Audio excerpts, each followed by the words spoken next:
Welcome back, Golearners. Today we are going to be discussing on the stock market basics. So we are going to be diving in deep into the definition of a stock. Now, a stock is a share of the ownership of a company. A stock represents claims on the company's earnings and profits. So it means that over time, once you own a stock, it means that you own a portion of the company's assets and its incoming profits. So as an owner of a stock or a share is called a shareholder. Now, as an owner, you are entitled to the share of the company's earnings as well as voting rights attached to the stock. I will explain as we go on in this lecture. I will explain to you what voting rights mean. So there are a lot of stocks can be very rewarding, as at the Nasdaq index from 1999 to 2001, it rose 136%. But stocks can be risky also. Stocks are risky assets. The same Nasdaq is an index, and the Nasdaq index is a compilation of technological companies in the New York stock market. So the top 100 technology stocks in the New York stock market are listed in the Nasdaq 100. Now, the Nasdaq in 2001 and 2002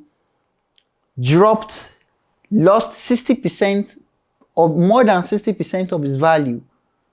That's why I said stocks are also a risky asset. But over time, there are ways you can maneuver your way around the stock market.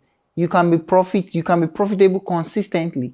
During a bear market is a scenario where the prices of goods and services and assets are falling, are dwindling. So during that period, you can still make money during those periods of price downfall.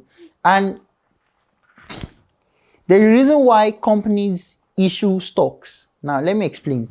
At some point in every company, there will be a time they need to raise money, right? When a company needs to raise money, they either borrow this money or they raise the money by selling a part of the company.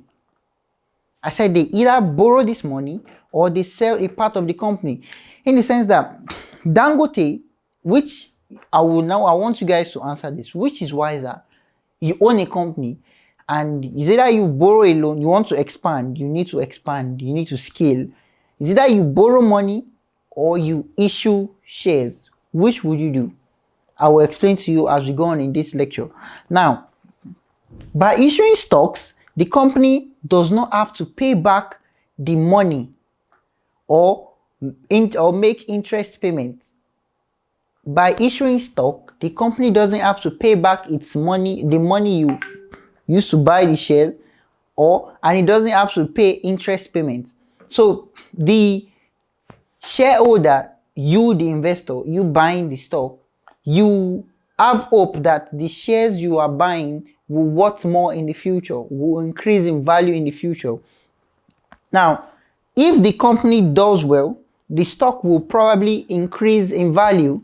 If the company does not do well, the shareholder may lose the money he or she has invested.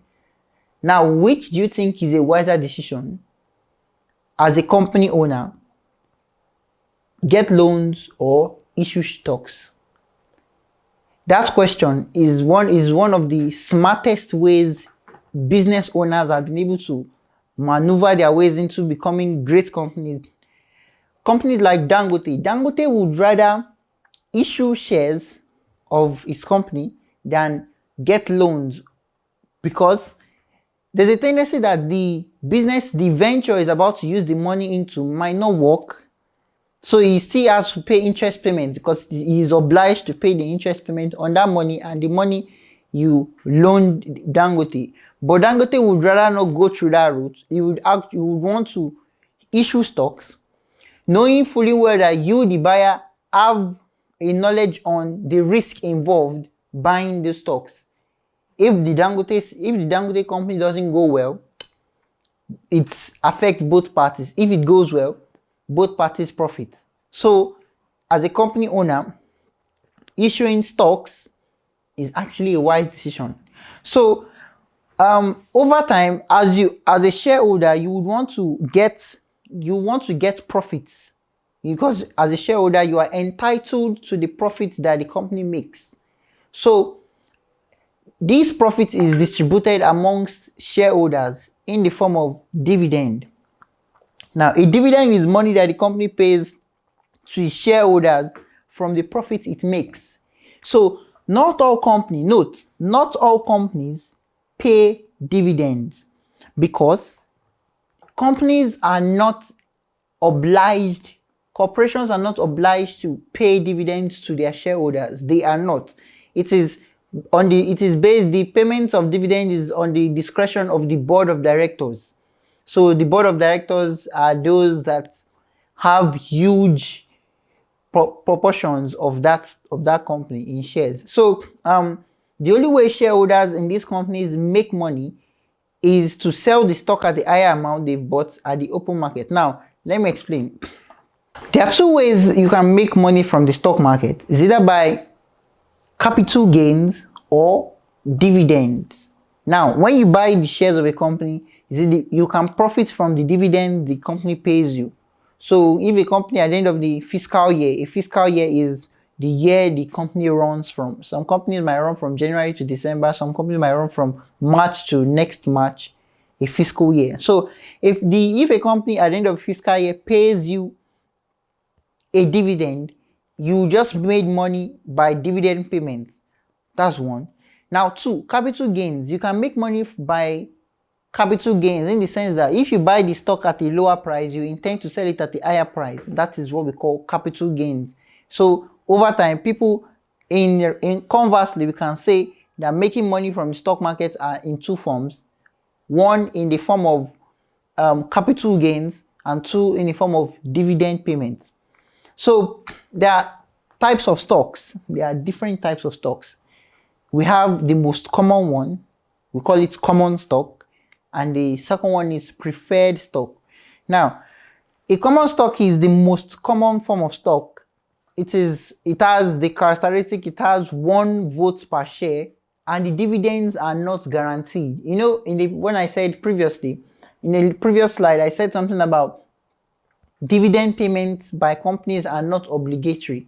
So in the sense that when a company pays dividend, it is not obliged to do so. It is at its discretion of the board of directors. So the common stock is the most common form of shares, common stock, and it has 1 vote per share. So if I'm getting, now I'll explain to you what voting rights is. I said I will explain that. So the dividends are not guaranteed. Now, a preferred stock, some investors will want to get fixed dividends at the end of every year. So they will buy preferred stocks. A preferred stock has fixed dividends and may not include voting rights. Now, let me explain. I'll explain to you what a voting right is. Now, in a board of directors, on a seat of board of directors, there are people, all of them are they have, for you to be on a board of directors, you control most of a huge proportion, a considerable proportion of the percentage of stocks in that company. So it means that you have a say in that company. It is your company, you have a say. So whenever a major decision wants to be made in the company, the shareholder, the board of directors, those with huge number of shares in the company, they have voting rights. So if a company has 10 million shares outstanding and I'm owning 5 million of it, it means I have 5 million voting rights. It means that anytime a decision is about to be made in the company, I have based on that proportion, I have voting rights based on the proportion I own. So in retrospect, conversely, it means that over time, the more you own a common stock, the more voting rights you have. But there's a risk, there's a downside to it. You might not be getting dividend payment. That is the only downside. But a preferred stock, they have no voting rights, since they are entitled to fixed dividend payments. Now, there's a downside to it in the sense that the company might come up today and say in the in the preferred stock agreement, there might be 2.5% of every return that comes from the company, or a fixed price, a fixed dividend payment. Let's say 2 naira per share in dividends we pay to you in proportion to the number of stocks you own. So every year, now in a year where the company makes massive profit, you are entitled to only 2.2 naira 50 kobo of the what is in the agreement. So those with common shares, common stocks might get higher dividends than you because you are owning a preferred stock and it is fixed. This situation will only occur when and only when the company makes massive profits and they are paying cash dividend. Now, there are two types of dividend. We have the cash dividend and the stock dividend. Now, cash dividend is when you'll be paid in cash. Dividend that you'll be paid in cash. And the stock dividend is one where the company they don't want to pay dividend in cash. They want to pay you in stocks, in shares. They want to add more shares to your holdings. So, but there's a downside to that because the price will reduce. You know, when there's more supply, they'll create more stocks. There's more supply, so it means that the price will reduce. But if there is less supply, the price will increase. There's an economic theory behind that. So now I want to explain to you what ticker symbols are. In a stock exchange, every company is listed not by the name but by a ticker. Every company has a ticker. Like Facebook has a ticker of FB, Google has a ticker of GOOG, Microsoft has a ticker of MSFT. Blink charging, note this stock, Blink charging, they have a ticker of BLNK. So the Johnsons, J&J, Caterpillar, Caterpillar, the construction company, CAT, there are a lot of them, Cisco, CSCO, they have those are what ticker symbols are. Companies are not represented by their name on the stock exchange. They are given ticker symbols. So ticker symbols might be an abbreviation of what the company is. Facebook, FB, Twitter, TWTRR. So each of these companies have their various ticker symbols. So now, how do stocks trade? Most people always have this misconception of how stocks do trade. Now, most stocks are traded on exchanges such as the Nigerian Stock Exchange, the New York Stock Exchange, the London Stock Exchange, the Hong Kong Stock Exchange. Now, an exchange is a physical location. An exchange is it might be a physical location or a virtual location. Now, the Nigerian Stock Exchange is at, we can find it at the main street in Lagos at CMS, and the New York Stock Exchange is located at Wall Street.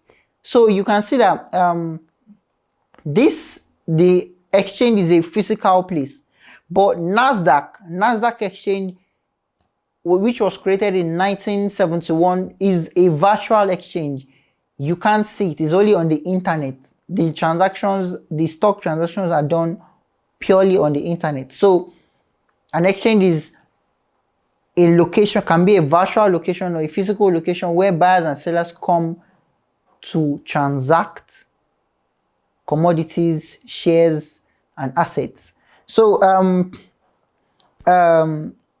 we have a lot of exchanges. We have the NASDAQ, the American Stock Exchange, Amex, the New York Stock Exchange, NYSE, the Nigerian Stock Exchange, NSC, the Hong Kong Stock Exchange, that's in Japan. So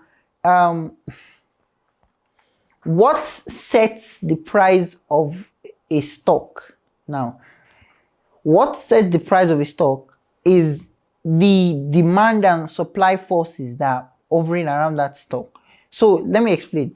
If more people want to buy a stock than they want to sell it, if more people want to buy a stock than the people that want to sell it, that stock will rise. So if there are a lot of people coming to buy this book, for example, it means that the The number of buys is higher than the number of sales, the price of this book will rise. But if the number of sales, the people that, if more people want to sell a stock than they want to buy it, the number of sales is more than higher than the number of buys, it means that the stock will fall. So that is the reason, that's why you see fluctuations in the price of most stocks, because there are a lot of people transacting it at that moment, and the price fluctuation occurs because of the buy and sell, the demand and supply forces behind it. So what makes people want to buy a stock? Now, the price of a stock indicates what investors feel a company is worth. So the reason why Amazon is close to $3,000 is because they feel Amazon is worth $3,000 per stock, per share. So over time, it is a perception. It is what the investors perceive this price should be. So the most important factor that affects the value of a company is its earnings. The earnings of the company, what the company is making. So the earnings are the profits a company makes. Public companies must always, this is what it is about public companies that issue stocks. Any company listed on the stock exchange is a public company. So it means that anybody can come in to buy the shares and transact with it. So there's a thing about public companies, they must always be transparent with their financial statements, their earnings, everything, their assets they own. They must put it out to the public. The public must see it. So at the end of a fiscal year, when they're about to, or a quarterly year, or a quarterly period, if they're about to release their earnings, the profits they've made over that period, it should be public. The public must know about it. Like Netflix, there was a time Netflix posted their earnings and the price jumped up, it jacked up, because they made a lot of money during that period. During the pandemic period, they made a lot of money.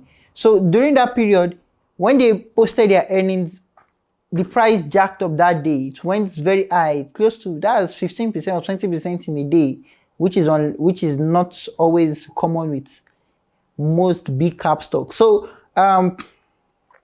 yes, the earnings mostly affects the perception of investors.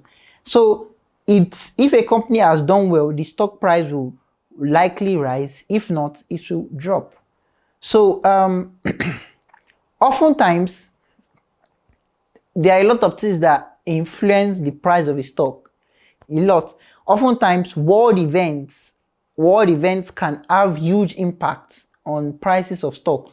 For example, if you can remember 9/11, aviation stocks decreased in value, and this was in anticipation of the drop in traveling.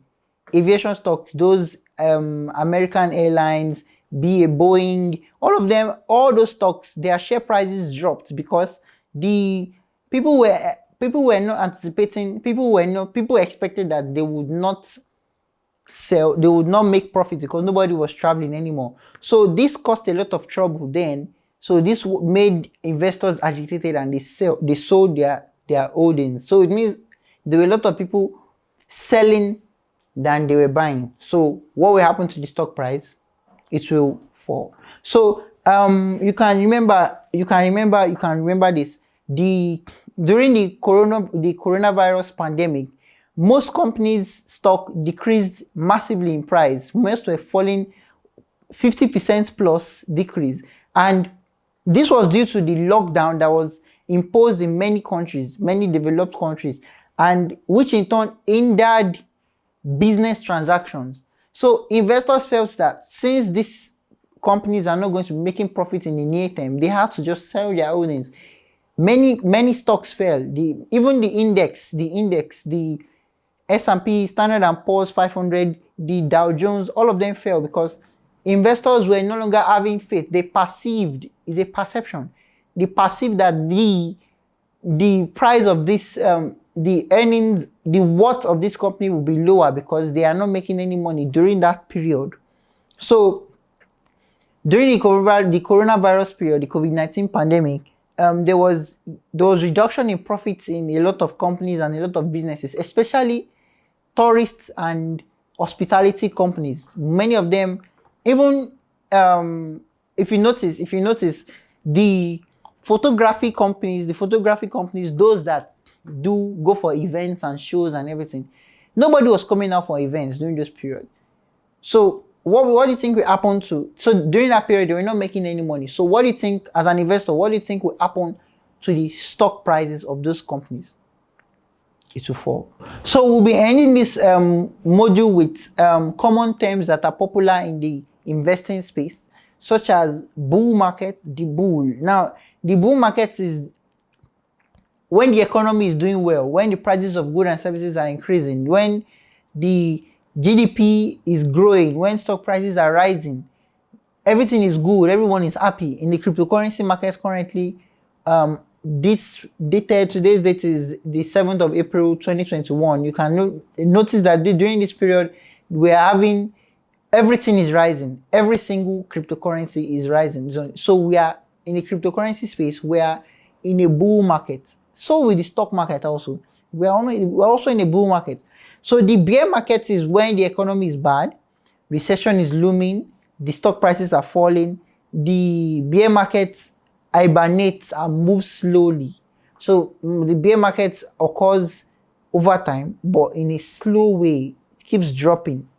So funny names, like we in the investing space, we come up with different terminologies and we get accustomed to them. So we have the pigs. Now the pigs are high risk investors.